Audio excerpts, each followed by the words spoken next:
का मदरसा नहीं होना, सिर्फ और ये मस्जिद का मामला है, सिविल मैटर है ये। खामखा के दो। और एक चीज भी इसमें एक इम्पोर्टेंट ये ऐड करना चाह रहा हूँ, आप टॉपिक पे डाइवर्ट नहीं करना।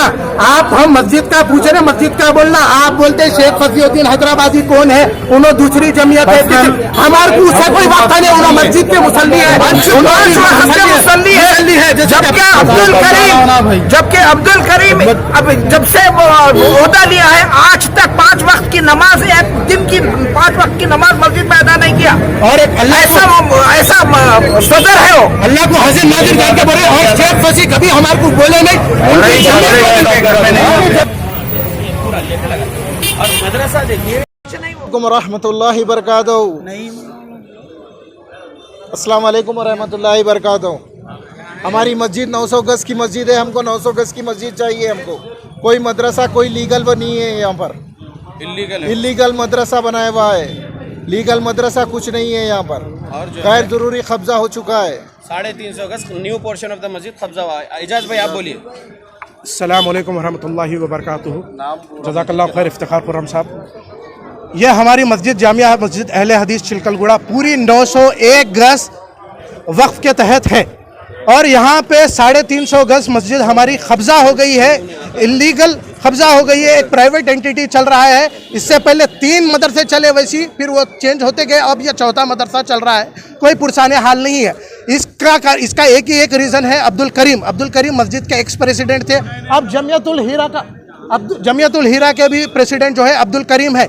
एक तरफ मस्जिद की कमेटी के प्रेसिडेंट और दूसरी तरफ मदरसे के कमेटी के प्रेसिडेंट। इन्हों अपने आप को गिफ्ट दे रहे हैं, अपने आप को लीज के डॉक्यूमेंट्स पे अग्रीमेंट्स पे जो है साइन कर ले रहे हैं। साइन कर लेके इन्हों अपनी मनमानी कर लेते चले जा रहे हैं। यहाँ पे मदरसे के पहले क्या करें, आज से 8-10 साल पहले मदरसे के लिए, मस्जिद के लिए तामीर बोल के पैसा कलेक्ट करना शुरू करें। पैसा कलेक्ट करना शुरू करने के बाद में एक इमारत बनाए। वो इमारत में हम हर कोई हमारे बहनों का, हमारे माओं का, चंद बहनें अपने सोने जेवरात निकाल के पैसे डाले। उन्होंने शुरू में हमारे को एक नक्शा बताते कि बोले कि ये पूरी मस्जिद बनने वाली है, पहले 350 गज बनाऊंगा, फिर उसके बाद में बाकी की 550 बनाऊंगा। पूरे पार्किंग के लिए 2 सेल्लार, पूरा प्लान बेहतरीन नक्शा एक बताया। हम उनके ऊपर भरोसा करें। उसके बाद में 350 गज पूरा डिसमेंटल करके वहाँ से शुरुआत से 600 इनो सब चीज़ में अमानत में खयानत करते गए। पूरे 3-4 करोड़ रुपए लगा के मस्जिद की एक इमारत बनाए।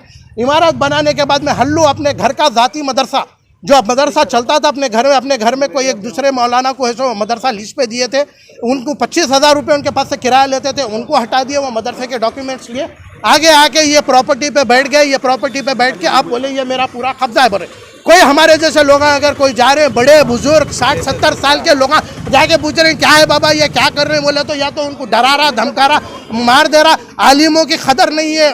बरकतुल्लाह मदनी, उबैदुल्लाह फैजी, अबुल हसन प्रतापगढ़ी, सनाबिली और कई सारे आलिमा उनके ऊपर जुल्म करते गया। जुल्म करके उन लोगों को मार के भगा दिया, भगा के कब्जा कर लिया। कई सारे लोग शिकायत हो चुके हैं। सब लोगों को नोटिस भी जाता और बोलता है कि मैं सब चीज मैनेज कर लेता हूँ। आगे बढ़े तो हमारे कुछ भी पर्सनल अटैक्स करता, कैरेक्टर असैसिनेशन करता। अगर कुछ भी पूछे तो क्या करता, या तो फिर गुंडों के जरिए डराता हमको, या फिर हमारे ऊपर फेक केसेस बुक करने के लिए डराता। सब लोग बाहर जाने वाले, कमा के खाने वाले लोग हैं, सबको डरा के तो सबकी जातियत पे जाते रहता। इसका पुरसाना हाल कोई नहीं है। और इन्हें खुद अपने भाइयों इसको पूरे भाया मिलके मारे, क्योंकि इन्हें कई सारी चीजें इसके ताल्लुक पे। अब हम इसके पर्सनल चीजों को बोलना नहीं चाह रहे। हम सिर्फ हुकूमत से और पुलिस डिपार्टमेंट से, और खास करके मसीहुल्लाह खान साहब, आप चेयरमैन बने, आपको चेयरमैन बनाए तो अल्लाह ताला आपके ऊपर फजल कर रहा समझो। आप बैठे तो वहाँ पे आप बैठ के आप क्या करो, इंसाफ करो। हम आपके पास कई बार आ रहे हैं, कई बार आके हम आपके पास दरखास्त पे दरखास्त देते जा रहे हैं। साहब हमारी मस्जिद है तो इंक्रोच होते जा रही है, आप कुछ भी एक्शन नहीं ले रहे। मेरे को नहीं मालूम आप क्या वजह से एक्शन नहीं ले रहे। अगर आप एक्शन नहीं ले सकते तो आप अनफिट है साहब। आप वहाँ पे क्या वजह से बैठ के आप फिट है बोल के हम समझते हैं, आप एक्शन फौरन लीजिए। हम आपके पास कई दरख्वास्त दिए, बोले कि भाई किसी की भी कमेटी की हमको ज़रूरत नहीं है। हम जब हमारी कमेटी डाले तो आप हमारी कमेटी को क्या बोले, नहीं भाई हम लोग उनकी कमेटी को देते, बोल के क्या वजह से आप उनको कमेटी को बार बार दे देते जा रहे। हम यूनानिमस के लिए पूछे, डायरेक्ट मैनेजमेंट के लिए पूछे, आप कोई भी चीज़ को वो नहीं करें। आप इसके बाद में ऐसो मेरिट बेसिस पे इफ्तिखार साहब का पैनल अप्रूव हो गया, उनके जो है प्रोसीडिंग्स पे सिग्नेचर हो गया। बाद भी आप क्या करें, उनके उनके आप होने के बावजूद भी आप है सो वो डॉक्यूमेंट्स हमारे तक आए नहीं। पिछले 1 साल से केयर टेकिंग कमेटी बोल के उन्हें अपनी मनमानी कर लेते जा रहा। मस्जिद की हालत देखो, मस्जिद के ऊपर गिलावा नहीं है, अंदर सेलर पे अंदर जो है स्लैब के अंदर जो है स्लैब में जो है अस्तरकारी नहीं हुई। और अब यहाँ पे देखिए, यहाँ पे आपको डायरेक्ट मालूम हो जाता है ये मस्जिद का हिस्सा जो गरीब है जिसके ऊपर अस्तरकारी नहीं कुछ नहीं, यह मदरसे का हिस्सा। यहाँ पे पूरा 5 स्टार होटल बना लेते क्या, मस्जिद के नाम पे चंदा मांगते क्या, मदरसे पे लगा लेते क्या। एक एक स्लैब के वास्ते तुम कितनी अमानत में खयानत करें मारे। अब हद तो यह हो गई। अब तुम क्या बोल रहे हो, सीधा 30 साल के लीज पे मदरसे से मेरे को आमदनी नहीं हो रही, मेहंदी कोर्सों से आमदनी नहीं हो रही, डिजाइनिंग से नहीं हो रही, इसलिए मैं मदरसे को फिर आप क्या करें वो ऊपर रख दिए, उसके नाम पे पैसा मांग रहे हैं। यहाँ पे अब क्या कर रहे हैं आप, पूरा है जो इंग्लिश मीडियम स्कूल बना देता हूँ बोल के बोले। बाज़ाब्ता आपके प्रिंसिपल को बिठा के बोले, इरफान उमरी साहब आप उमरी है, आप आलिम है, आपको मेंबर रसूल पे ठहराते, आप दो मुंह के बातें कर रहे। आप इससे पहले मस्जिद में जो मदरसे का प्रोग्राम था तो आप ये बोले कि ये मदरसा मस्जिद का ही है, मस्जिद के तहत ही है, मस्जिद की ही मैनेजिंग कमेटी है बोल के आप बताएं। फिर परसों में आप एक नया वीडियो रिलीज करके बोलते हैं मस्जिद की बाजू वाली जगह बोल के बोलते हैं। आप कैसा बोलते हैं आप आइंदा बार यहाँ पे आना ही नहीं। अब अगर आप आ रहे हैं तो आपको अगर कोई बुलाए तो इमामत के लिए आना, आप अल्लाह के घर को हमारे को सौंप के चले जाना।